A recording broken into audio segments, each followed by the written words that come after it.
चलिए, कह रहा है कि यदि एक चक्रीय चतुर्भुज की दो भुजाएं समांतर हो तो सिद्ध करें कि शेष दो भुजाएं बराबर होंगी और विकर्ण बराबर होंगे। तो चलिए सबसे पहले एक चक्रीय चतुर्भुज बना लेते हैं। ये आपका वृत्त हो गया। चलिए इसके अंदर एक चक्रीय चतुर्भुज ले लेते हैं। ठीक है, कुछ इस तरह से हम लोग एक चक्रीय चतुर्भुज ले लिए। देखिए चक्रीय चतुर्भुज हो गया ना, चारों सिर से स्पर्श कर रहे हैं इसके। चलिए इसका नाम देते हैं ए बी सी डी। हम मान लेंगे कि ये ए बी जो है ना इस डी सी के समांतर है। दिया क्या है, दिया है A B C D. A B C D एक चक्रीय चतुर्भुज है। चक्रीय चतुर्भुज है। और क्या दिया है कि जिसमें ए बी समांतर है डी सी के। कह रहा ना दो भुजाएं समांतर है, तो सिद्ध करना है। तो सिद्ध करना है, क्या सिद्ध करना है आपको कि शेष दो भुजाएं। तो शेष दो भुजाएं कौन कौन सी बच गई, ये आपका एक एडी बच गया और एक बीसी बच गया। आपको सिद्ध करना है पहला कि एडी जो है ना, एडी ये बराबर है बीसी के। अच्छा, दूसरा क्या सिद्ध करना है कि दोनों विकर्ण बराबर है। विकर्ण कौन कौन से होंगे, एक ये हो जाएगा एसी और दूसरा हो जाएगा बीडी। ये भी बराबर दिखाना है, यानी कि आपको त्रिभुज को सर्वांगसम करना होगा, है ना। AC बराबर BD। चलिए अब इसका प्रमाण देखते हैं। ठीक है, अब यहां से प्रमाण हम देखते हैं। इसको देखिए कैसे साबित करते हैं, बहुत ही सरल क्वेश्चन है, इसको ध्यान से देखेंगे। ठीक है, अच्छा आप यहाँ पे लिख सकते हैं कि नहीं कि angle ABC plus angle ADC बराबर 180, क्योंकि चक्रीय चतुर्भुज के सम्मुख कोणों का योग 180 होता है ना। चक्रीय चतुर्भुज के सम्मुख कोणों का योग 180 डिग्री होता है ना, इसलिए ऐसा हो जा रहा है। इसको समीकरण 1 मान लीजिए। अच्छा, उसी तरह से आप यहां लिख सकते हैं कि नहीं कि एंगल हम लोग ले लेते हैं दूसरा ये वाला BAD।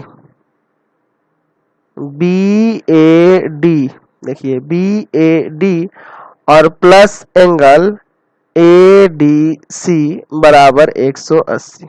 ये समीकरण 2। ऐसा क्यों होगा, तो इसको कह सकते हैं एक ही तरफ के अंतः कोण है, तो उनका योग 180 होगा ना, क्योंकि यहाँ समांतर दिया है ना, ये AB समांतर है DC के, तो ये एक तिर्यक रेखा हो गई, तो इस एंगल का और इस एंगल का योग 180 हो जाएगा। क्लियर है ना। यहाँ से यहाँ लिखेंगे समीकरण 1 तथा 2 से, समीकरण 1 तथा 2 से ये दोनों बराबर हो जाएगा। तो angle ABC plus angle ADC बराबर में एंगल BAD और प्लस एंगल ADC काट दीजिए, तो यहाँ आ गया एंगल ABC बराबर में एंगल BAD, यानी कि यहाँ वाला कोण ABC इस BAD के बराबर हो गया। समझे तरह। चलिए अब आगे हम लोग सर्वांगसम किसको करते हैं, जिसकी जरूरत है, क्योंकि हमें दिखाना है AD बराबर है BC, ये दिखाना है ना। चलिए तो उसी के हिसाब से यहाँ लेंगे, हम लोग लेंगे त्रिभुज ABC तथा त्रिभुज BAD में।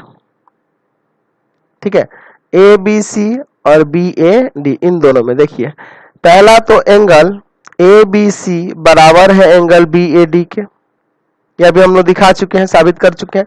अच्छा, दूसरा हम लिखें कि एंगल BCA बराबर एंगल ADB। यहां देखिए BCA ये वाला एंगल इस वाले एंगल के बराबर होगा। कैसे, क्योंकि एक ही वृत्तखंड के कोण है ना, एक ही वृत्तखंड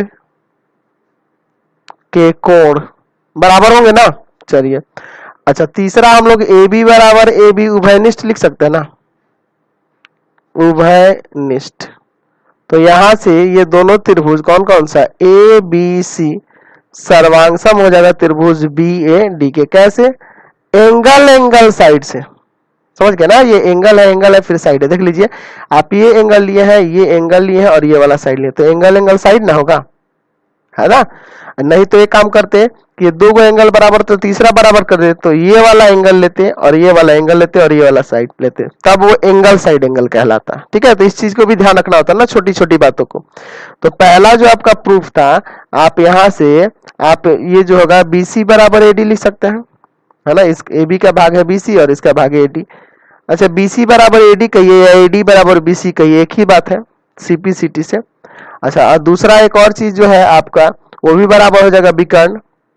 आप यहां से विकर्ण AC जो होगा बराबर कह सकते हैं ये BD के, ये भी CP/CT से हो जाएगा बराबर। तो चलिए, दोनों साबित हो गया ना इससे। चलिए अगले क्वेश्चन पे चलते हैं। Question number